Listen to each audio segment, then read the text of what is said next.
Welcome back to the Learning Can't Wait podcast sponsored by Full Mind. I'm your host, Haley Spearbauer. Today, we are kicking off season 6 with a bang. I have the honor of introducing a key figure whose dedication to education has transformed the American education landscape. Former Secretary of Education, Arne Duncan. Arne Duncan served as the U.S. Education Secretary under President Barack Obama from 2009 to 2015. His tenure saw the implementation of ambitious programs such as Race to the Top, which incentivized states to undertake bold education reforms, and the Every Student Succeeds Act, which sought to provide more flexibility to states while maintaining a focus on equity and accountability. Before his federal post in D.C., Arne's career had deep roots in his birthplace, Chicago, where he led the nation's third-largest school system, Chicago Public Schools, and served as the director of Rural Education Initiative, advancing educational opportunities in traditionally underserved communities across the city. Today, Arne serves as the managing partner of Emerson Collective and is dedicated to reducing gun violence through his organization, Chicago Cred. In our conversation today, we'll delve into Secretary Duncan's insights on education in the 21st century, his work at Chicago Cred, and his vision for creating a more equitable and inclusive education system for all learners. Welcome to the podcast, Secretary Duncan. Thrilled to be here, and please call me Arne. Okay, Arne, I could do that. Arne, in preparing for this interview, I read your book. I listened to all sorts of interviews you've done in the past. I've read pieces you've written. I also asked my former Learning Can't Wait podcast guests if they wanted to ask you any questions. So there's going to be a segment called Ask Arne Anything interspersed throughout this interview. And I'm going to kick it off with my most delicious listener. He's my son. He's 8. He's in 2nd grade. And he has a very important question for you. He wanted me to ask you all about basketball. But we can talk about that all day. But instead, we're going to ask the question that was really burning for him. Mr. Duncan, do you know my teacher, Mrs. Guzzo? I would love to say I do, but I can't lie to your son. So the odds are I probably don't. You know, in a 2nd grader's mind, that feels so real and possible. Yeah. I hope she's a great teacher. She's an incredible teacher. She's done a lot for her kids this year, and I'm so proud he's in her class. Son's real lucky. It's fantastic. Yeah. For sure. Yeah. All right, Mr. Duncan, how does your work in education, Arne, how does your work in education really center the experiences of what you're working on today and all the passions that you have continued since you've been the U.S. Education Secretary? Yeah, I guess my life or career took a little bit of a left turn after leaving the administration, coming back home here to Chicago, really focused on gun violence and trying to reduce gun violence. But unfortunately, it's been an issue that has sort of haunted me my whole life here, and lots I'm proud of during my time with the Chicago Public Schools. We can do that on another podcast if you want. But on my watch, in my 7.5 years, on average, we had a student killed every 2 weeks due to gun violence. It was just a devastating rate of loss. And going to those funerals, going to homes, going to a classroom where there was an empty chair and a class of traumatized kids, and trying to make sense of the census. That was by far the hardest thing I dealt with. It got increasingly more difficult, got harder over time, and everything else, academic achievement, labor management, operations, budget, transportation. I don't say that was easy, but it was all wildly easier than dealing with this. And I don't think I know that whatever we call ourselves, educators, parents, community leaders, here in Chicago, we fail to keep our kids safe on the South and West sides. And I say we're motivated by our successes, we're haunted by our failures. This felt like an area that was, obviously desperate importance that I had personally failed at. So coming home, this was I thought the crisis facing the city, and wanted to, dive in everywhere I can to try and make our cities safer for our kids. And I kept above my desk at CPS a drawing that a young man, a middle school student, probably 6th or 7th grade, had given me when I visited school. It's him climbing up a ladder outside a building, and his caption he wrote on it was, "If I grow up, I want to be a fireman." And for so many of our kids on the South and West sides, particularly our young Black boys, it is truly if I grow up. And for me, growing up was always when I grow up. Sure. And so to tie to education, I preach deferred gratification, think long term, go to college. I still obviously believe that in the bottom of my heart. But if you're just literally trying to survive every day, it's almost like we're speaking a bit of a foreign language. We're speaking Greek. And so I would love to get back in education more at some point. But until we can have more kids here in the city on the South and West side saying, when I grow up, I got to stay focused on what I'm currently doing. Maslow's hierarchy of needs. You can't educate a child until you've taken care of the child's most basic needs. And so It makes a lot of sense to me how connected this work is to the work that you did both as the U.S. Education Secretary and at the helm of CPS.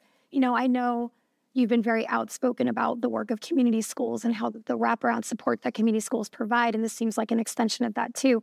My first teaching job was in a community school in the South Bronx, and I had that opportunity to see firsthand just how impactful those wraparound supports can be, the mental health supports for students, for families, the education opportunities. What do you see as the biggest barriers to scaling up community schools as a model nationwide, and how can we overcome those obstacles? Yeah, I think the knee-jerk reaction would be funding, but for me, that's not the biggest obstacle. The biggest obstacle for me is lack of vision. It's really sort of lack of understanding how important this is. And for so many of our kids, the school ends at 2:30, 3, whatever, the streets just aren't safe. And so I always say that in every neighborhood, rich, poor, black, white, Latino, doesn't matter, we have school buildings. And the school buildings are community assets. They're public assets. They don't belong to the principal, or to the teachers, or to the teachers union, or to the public school system. They belong to the community. And so the idea of closing all of these facilities at 2:30 or 3 that have classrooms, that have computer labs, that have libraries, that have gyms, some have swimming pools, to literally sweep kids out onto the street at that point, out of these beautiful facilities, makes no sense to me. I always want to be clear, the idea is not to have teachers work 14-hour days, but you have a second shift that come in, an after-school shift, the YMCAs, the boys clubs, nonprofits, churches, social service agencies, and let them do tutoring, let them do GED, let them do ESL, let them do family literacy nights, let them do all the academic tutoring. And it's just, so it's a vision that has not been embraced. It's thinking of the school building not as a school, but as a community asset, a community resource. And when schools are truly the hearts of community, where not just kids are learning, but their parents are coming in and older siblings are coming in, if a school becomes the heart of a community, I promise you those kids are going to do much, much better. And you have visited many community schools, both in rural environments and urban settings. Can you speak about some community schools that you visited who really embraced that vision you name, and what it looked like when you walked through the halls during the day, after the school day, on the weekends? Yeah, I just think the intergenerational piece is so critically important. So when you have parents coming for their own education, here in Chicago, we had a number of schools that had healthcare clinics attached to them. So kids could, come for whatever they were dealing with. And it didn't just help to keep them in school and reduce absenteeism, but it also honestly helped to keep kids alive at some point. It's just, you see a richness, you see a joy, you see a sense of belonging. And with all that, you have an ownership of what's going on that doesn't traditionally exist. And when we did that with about 150 schools here in Chicago, I thought I knew all the benefits. But one of the biggest benefits with outside researchers studied, which I wasn't smart enough to anticipate, was in many big districts like Chicago, your turnover every year, your transitions from different schools is way too high, and families are staying one step ahead of the landlord, and every month bouncing, and so if you're at 3, 4, 5 schools every year, it doesn't matter how great the teachers are. That's a really hard thing to have happen. But in the neighborhood schools where we had these community schools, children stayed in those schools at much higher percent. So we did not eliminate poverty. We didn't eliminate all the challenges. But despite all those things that families were dealing with on an ongoing basis, they were more connected to that school and stayed. And having that continuity and that stability, but anyone is, you can't put a price on that. It's invaluable. No, it's absolutely one of the most central pieces to a student's long-term success, both while they're in school and once they graduate. And I want to stay with student absenteeism for a moment. It's a topic that is hugely important. 2/3 of schools in America, as you know, are at a crisis level with high absenteeism. I was recently with the superintendent of Montgomery County Education Service Center in Ohio. Her name is Shannon Cox, and she told me about this incredible partnership that her county has formed with the Graduation Alliance to reduce absenteeism. And so what they did was they conducted outreach. They visited, called, texted 98,000 missing families. After COVID, we saw a ton of increase in missing students, and they were able to get a 13.9% drop in chronic absenteeism. This is huge. When you have students that aren't attending school, they aren't getting the social and emotional support they need. They're not getting the academic support. At a community school, they're not getting the after-school tutoring. As the former Secretary of Education, What do you see as the federal government's role in supporting local efforts to reduce chronic absenteeism and improve student attendance nationwide? Yeah, it's obviously just a threshold question that was a big challenge prior to COVID. And somehow coming out of COVID, going to school has become optional for students and honestly for too many teachers as well. And so addressing this front and center, I don't know if there's a bigger issue. I don't know how you get higher graduation rates if you have chronic absenteeism. I don't know how you have more students succeeding in college if you have this. So it's like foundational. Maslow's hierarchy of needs. Being in school is way up there for academic success. And so the Grad Alliance, is that Bob Belfance who runs that? It might be. Yeah, maybe Bob. He does great work. And for me, what this is, it's not high tech. It is super high touch. It's disciplined. It's strategic. And what it takes is schools and school districts. I'm so encouraged to hear this because I've been actually desperately worried and still am worried that I know how hard it is to teach the kids that are showing up to school every day, but at least they're there. And if we're not doing everything we can to bring in those who aren't there, we're just leaving a generation on the sidelines. And the impact, obviously, for them educationally, the impact in terms of their, economic and social mobility is staggering. And honestly, I don't say this lightly, I think the impact on our democracy is huge. And so the stakes here are incredibly high. So whether it's knocking on doors, whether it's sitting on porches, sitting in living rooms, texting, calling, every child's story is different. Every family's story is different. But you have to be strategic. We call in our work relentless outreach.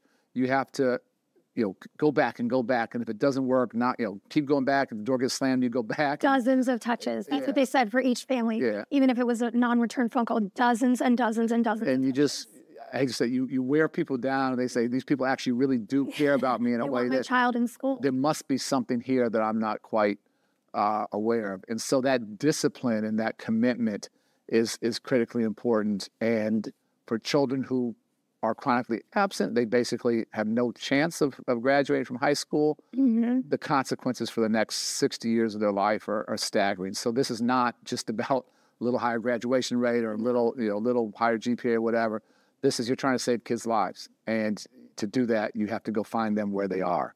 Final thing I'll say is that so many children who struggle in school with this, their parents struggle in school. So parents' sense of what school is like for them was a failure experience. And so if you're just sitting back at school waiting for parents to come to you, it's places for whatever reason, they didn't feel welcome, they didn't succeed, they struggled. And so the emotions are extraordinarily negative. So you got to meet them where they are, on the block, on the corner, in the house, at the job, at the local shelter, wherever it is, you have to go find them. And the power of doing that is extraordinary.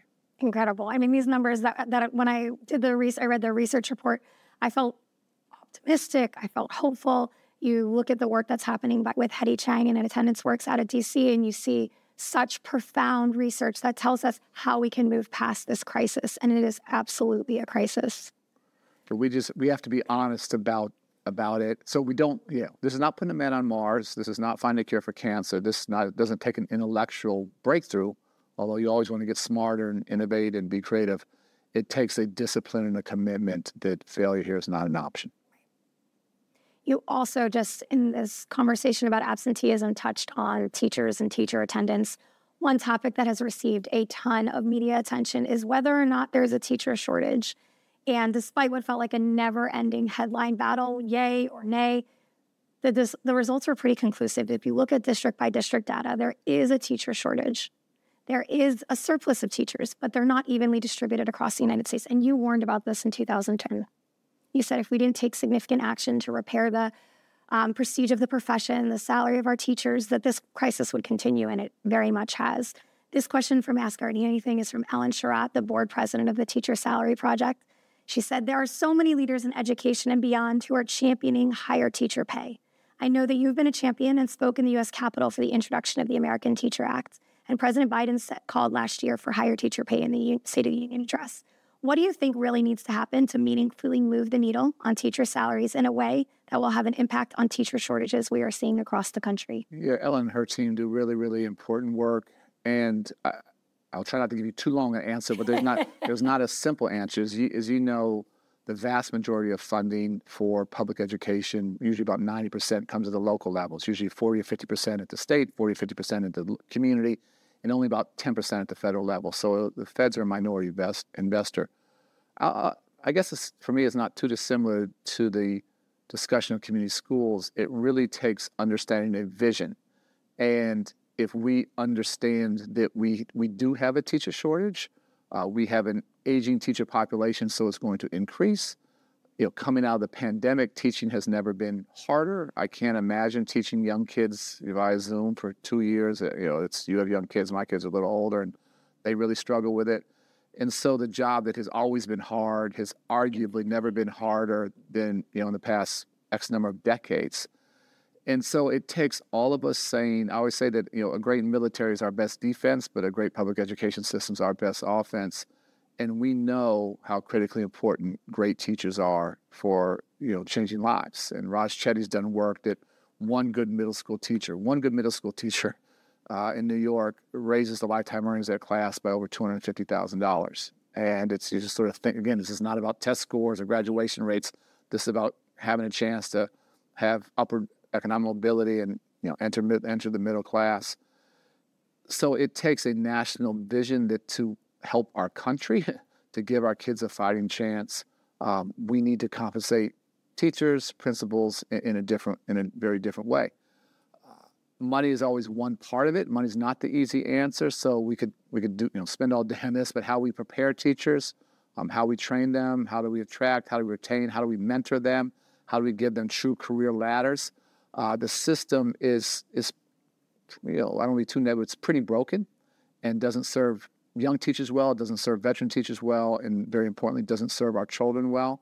And so this takes a radical rethink, and the biggest thing lacking for me is the courage to do that. And everybody would have to give, everyone have to compromise. But if we just try and keep tinkering with the existing model, I don't think that's the vision that needs to meet the moment for our kids and for our country.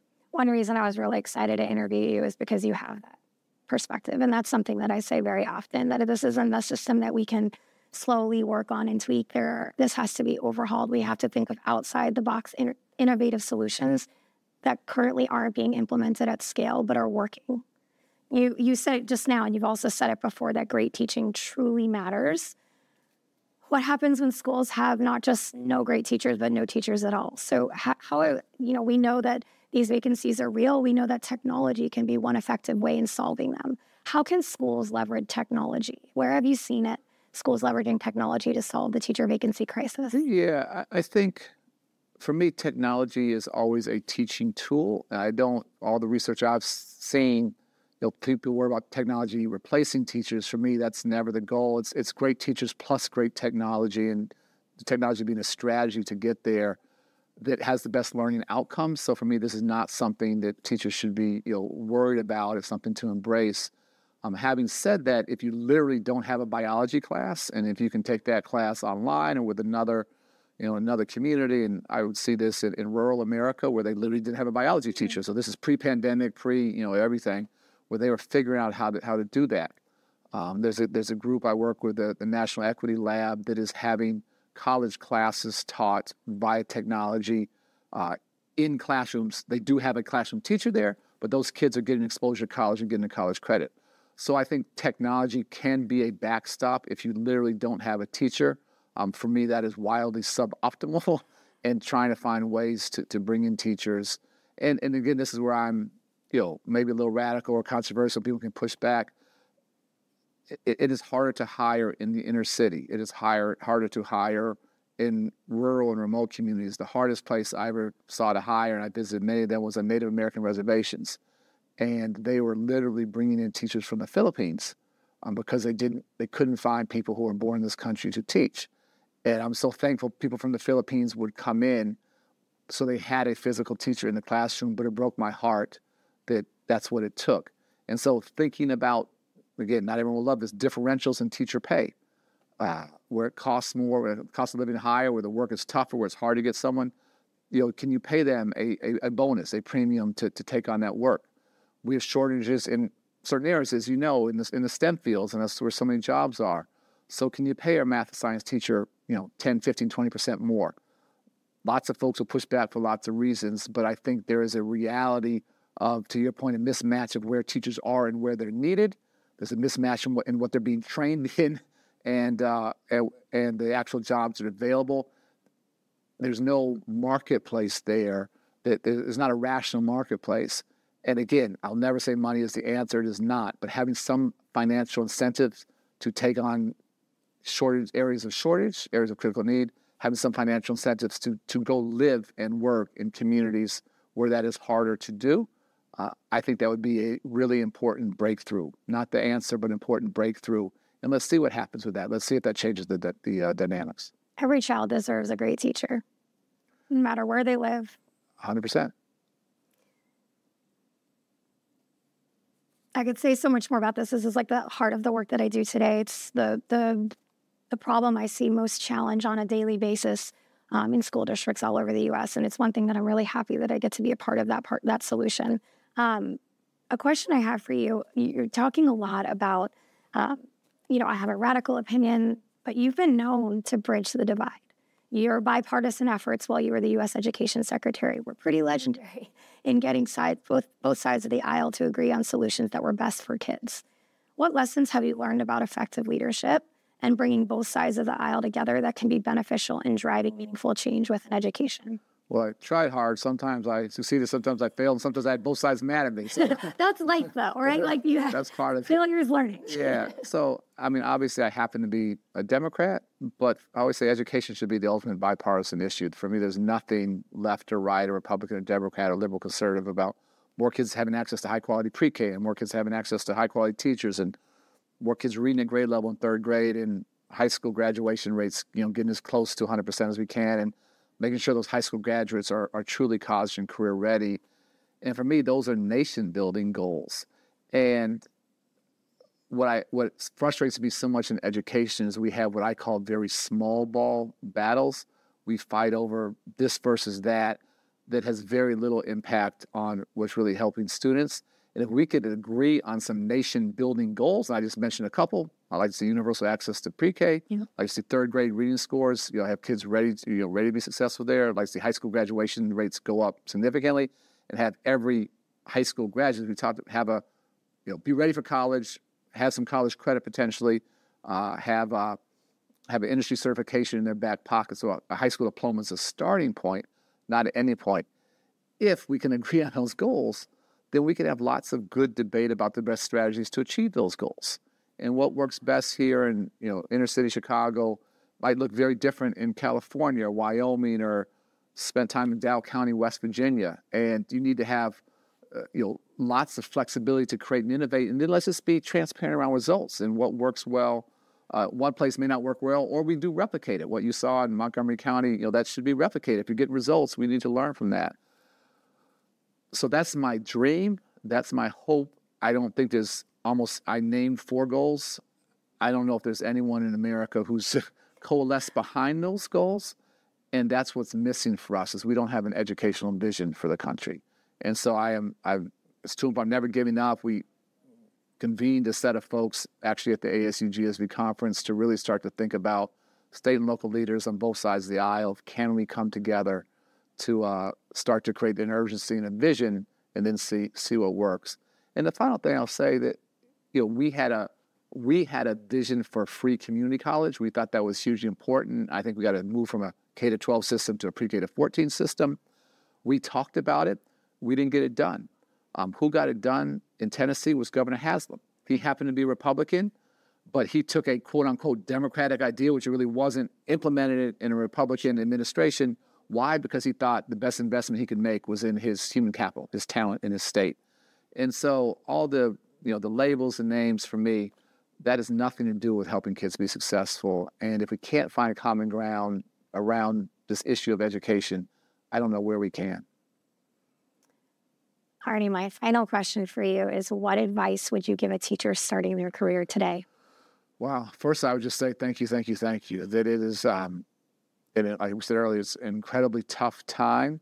Actually talking to some teachers on Saturday, seeing their joy, seeing their commitment, seeing how serious they were working in a very tough community on the far south side of Chicago, it inspired me. And so I think teachers hopefully know that there's probably no better place, no vantage point to literally change lives. Maybe if you're a heart surgeon or an emergency room surgeon, you're saving lives. I think teachers also save lives, quite frankly. So there's nothing easy about it. We need to make it, better and easier and more support, and we all have to be in that together. But there's no higher calling, I think, than you can be a teacher. And the final thing I'll say is, so thank you. And just, it's hard to do this by yourself. Teaching can be a very lonely profession. So how do you build that network of supports? How do you build that network of mentors, whether they're educators or not, to help sustain you on your toughest days? And there are going to be days of tremendous joy, and there are going to be days, unfortunately, probably of tears. And trying to navigate all that by yourself, for me, feels a little bit overwhelming. If you have family, friends, colleagues, mentors, people who can be there for you, this is a collective effort. It's a team effort. It's not an individual endeavor. And just appreciate the extraordinary talent, coming into teaching. And like I said, had the joy of spending time with a few of those teachers on Saturday, and gives me hope for the future. Arne, thank you so much for being on the podcast today. I appreciate your dedication, your lifelong dedication to serving kids. At the end of the day, that's the most important work we can do, and we thank teachers for doing it. So thank you for coming on. 100%. Thanks for the opportunity.